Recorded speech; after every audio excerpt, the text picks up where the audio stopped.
biography. Joanne Rowling was born in July 1965 at Yale General Hospital in England to Peter and Anne Rowling. As a child, Rowling often wrote fantasy stories and then read them to her sister. Rowling studied A-levels in English, French, and German, archiving to A and a B. Additionally, she was a head girl. In 1982, Rowling tried admission for Oxford University but was not accepted. She then enrolled at Extreme University, where she earned a French and Classics degree. Her course included 1 year in Paris. As a postgraduate, she moved to London and worked as a researcher and secretary at Amnesty International. She started writing the Harry Potter series in 1990 during a delayed train trip. During the next 5 years, Rowling outlined the plot of each book and began writing the first novel. She then moved to Portugal and taught English as a foreign language at night while writing during the day. She married Portuguese TV journalist Jorge Arana in October 1992 and gave birth to a daughter, Jessica, in 1993. During this period, Rowling was diagnosed with clinical depression. When the marriage ended, she and Jessica returned to England, where Harry Potter in the Sorcerer's Stone was eventually completed in a manual typewriting. The book was first published by Bloomsbury Children's Book in June 26, 1997. The second title in the series, Harry Potter and the Chamber of Secrets, was published in July 2, 1998. In July 18, 1999, Harry Potter and the Prisoner of Azkaban was published. The 40th book in the series, Harry Potter and the Goblet of Fire, was published on 18th July 2000. Harry Potter and the Order of the Phoenix was published on June 21st, 2003. Harry Potter and the Half-Blood Prince was published in July 16th, 2005. The 7th and final book in the series, Harry Potter and the Deathly Hallows, was published in July 21st, 2007. Eventually, Rowling married Neil Michael Murray, and now he has 2 more children, Dave and McKay. Rowling has also been very dedicated to philanthropy and social causes.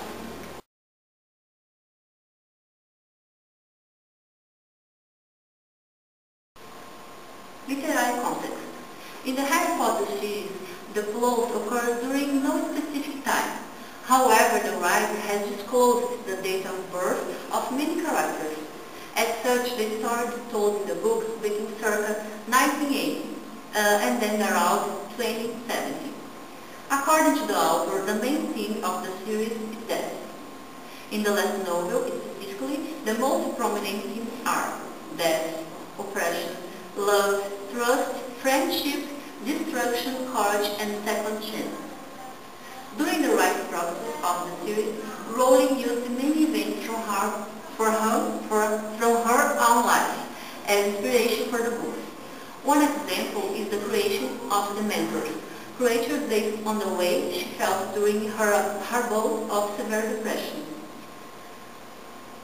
Regarding the search role inspiration, she has never openly trashed any author for inspiration, saying, however, I haven't got the faintest idea where my ideas come from, or how my imagination works. I'm just grateful that it does, because it gives me more entertainment than it gives anyone else.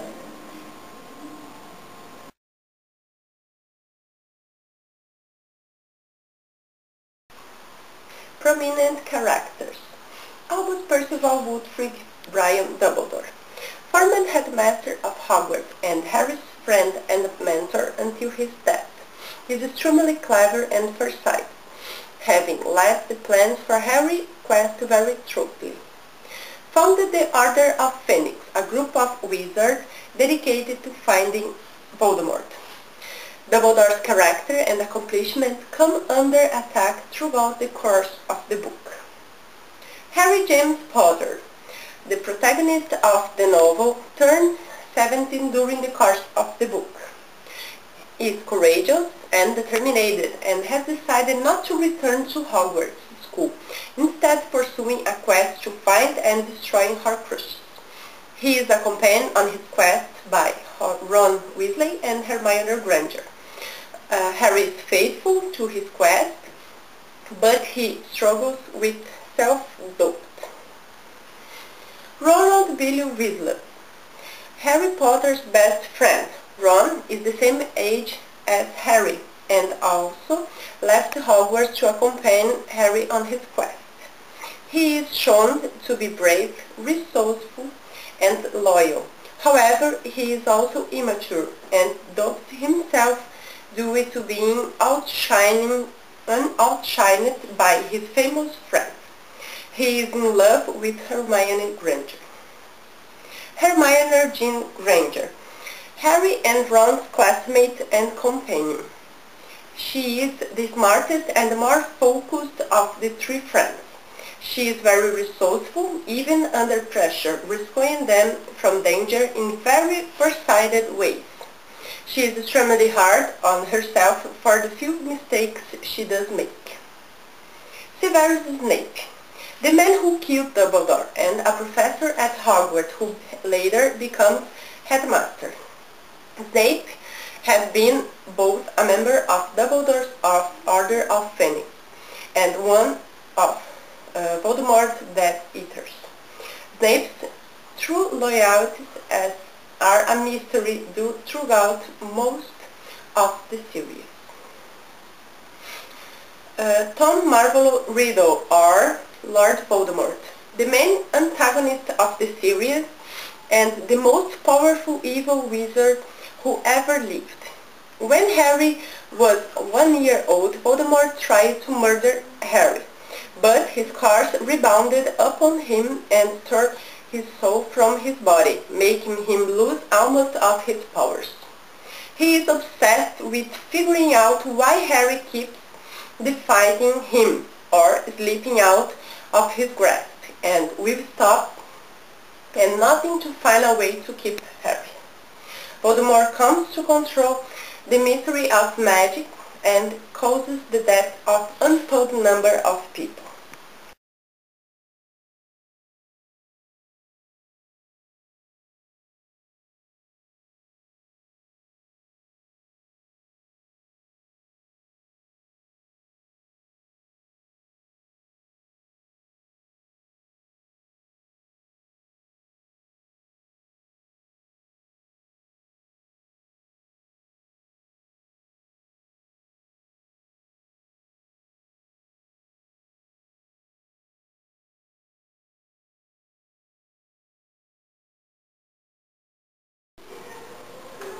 Right, so the summary of the book.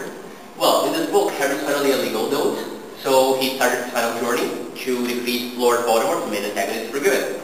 And his Dursleys, that are Harry's living relatives, he lives with them during the summer, they go to hiding so that the Death Eaters, that those are Voldemort's followers, don't torture them in order to get some information, which they don't have. So Harry sets off with Ron and Hermione, his best friend, in a quest to Horcruxes of Lord Voldemort. Since only by destroying those artifacts, Voldemort can be killed.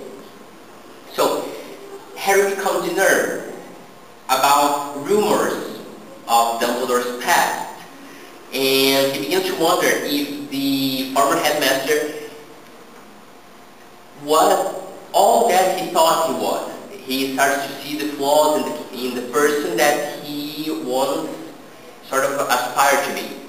And the trio, the three friends, they are usually out of food, they don't have many resources, and they struggle with their mission because they have no idea where to begin. And due to the lack of plan and food specifically, they are usually angry or low spirits, feeling low, and especially Ron. He starts to become very belligerent during the course of the plot. And one night, Harry and Ron start arguing, and Ron leaves, saying that he's going back home. However, he tries to go back to his friends, but the charms that they put around their camp prevent him from fighting them again. So Ron is missing for quite a bit of the book. So Harry and Hermione, they become very depressed because of it, especially Hermione, because she kind of has a crush on Ron. And since they have no idea where to go next, they decide to visit Harry's home village, Godric's Hollow. But they are almost caught by Voldemort again. And Voldemort seems to anticipate what they're going to do. Every step they take, he is already one step further. And Harry becomes really depressed, especially when his wand gets broken, because a wand that's broken can never be repaired. So one night, Harry is wandering through the forest, and he finds a silver doe. He follows it because, well, no really reason is given, but he decided to follow it. And the doe takes him to a frozen lake. And under the moonlight, he sees shining in the bottom of the lake a sword. And Harry recognizes the sword as the sword of Godric Gryffindor. Something that Dumbledore left Harry in his last will, but was confiscated by the Ministry of Magic. So, Harry decides to dive into the half-frozen lake to retrieve the sword, and he almost dies. However, Ron shows up and saves Harry's life. Using the sword that was made by goblins, they can destroy the Horcruxes. It's a special kind of metal that the goblins use to create this sword. So it's one of the only things that can destroy the Horcruxes. So they destroy one more. Now that they have what they need, they become more excited. And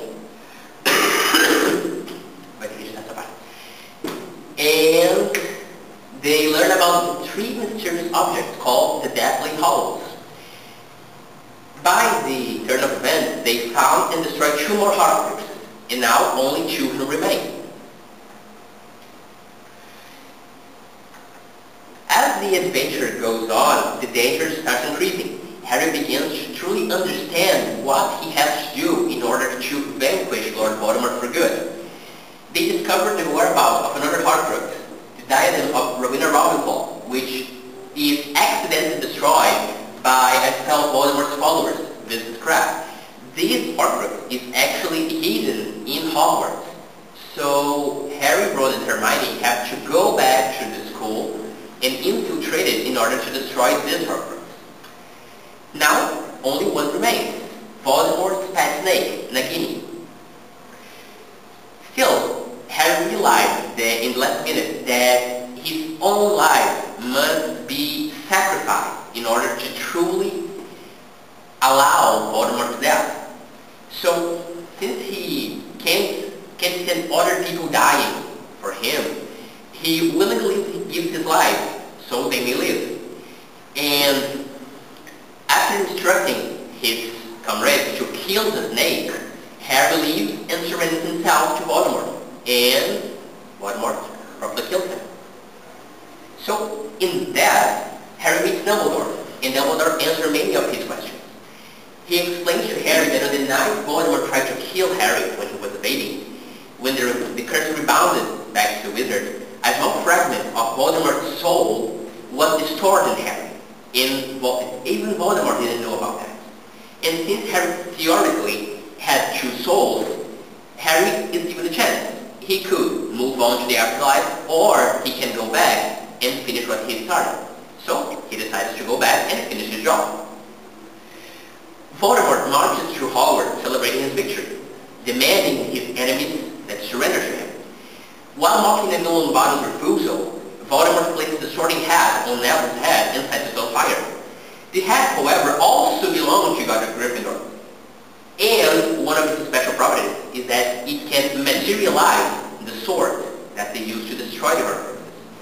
So in a moment of desperation, Neville swings the blade and kills the snake. So Harry was faking being dead, so he breaks free from Hagrid that was holding him, and the battle begins again. Harry and Voldemort begin a one-on-one duel, and with great effort, Harry is able to turn Voldemort's curse back at him, and now his mortal life. So Harry is left alive, and the true master of the house, and Voldemort is finally killed for good. Harry now understands more about life. He has a better grasp of what it means to sacrifice himself. And despite the loss of many of his friends during this last battle, he is given a second chance, so he's really glad for that. And basically, all is well. The book then ends with an epilogue, set 19 years later, and the title of the chapter is All is Well.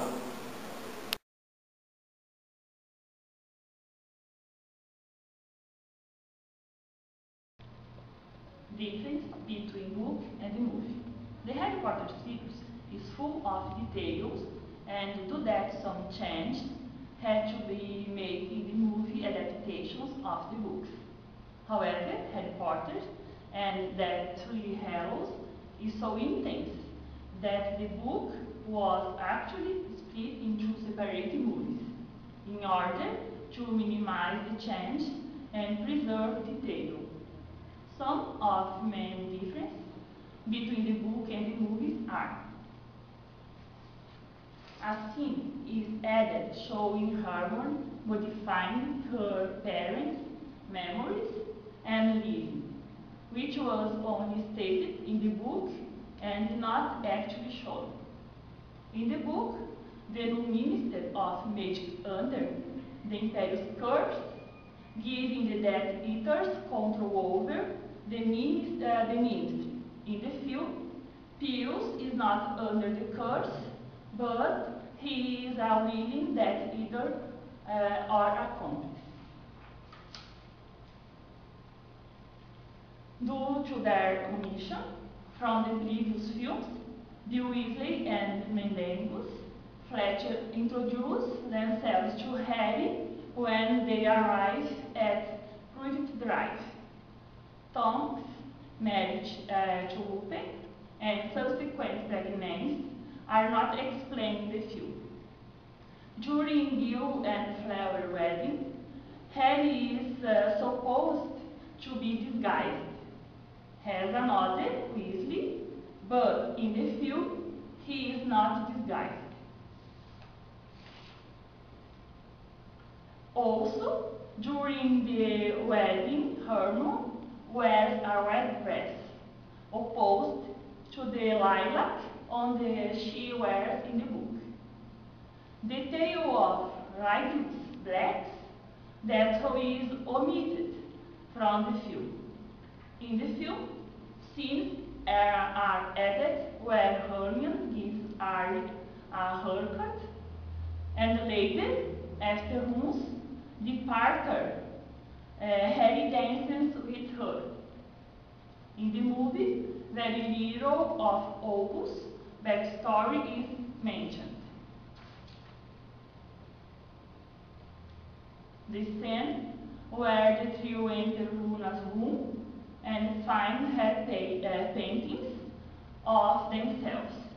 Ginny and Neville on her roof and are omitted. In the movie, Mr. Ollivander is familiar with the Deathly Hallows, while in the book, he doesn't understand what the term means. In the movie, instead of evicting the slider students, Minerva orders Argus to take you all of the sliding house, students to the dungeons.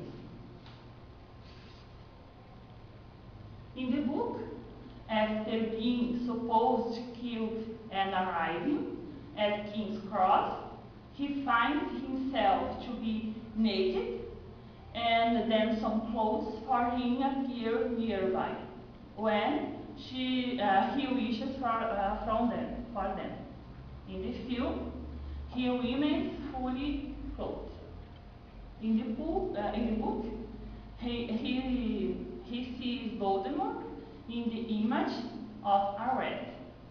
Slimy squirming feathers in the film appearing similar to the fragile baby like from show in the fourth movie before he got his new body.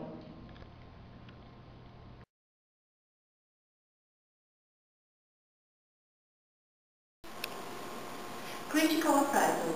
J.K. Rowling's Harry Potter series is something hard to describe. It is a series that marked many people's childhood, or even some adults. The last book of the series does its job wonderfully, providing a very exciting story from beginning to end. The character development is top-notch, and Rowling is able to portray real people in her stories, with flaws, virtues, fears, and dreams.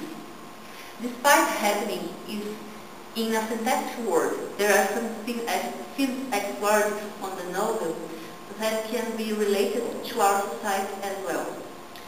The best selling point, in our opinion, is its consistency, as every aspect introduced as the plot mode fits seamlessly with the narrative. Also, something very interesting is that during the narrative, everything has a meaning to be there. Nothing is introduced to the reader immediately.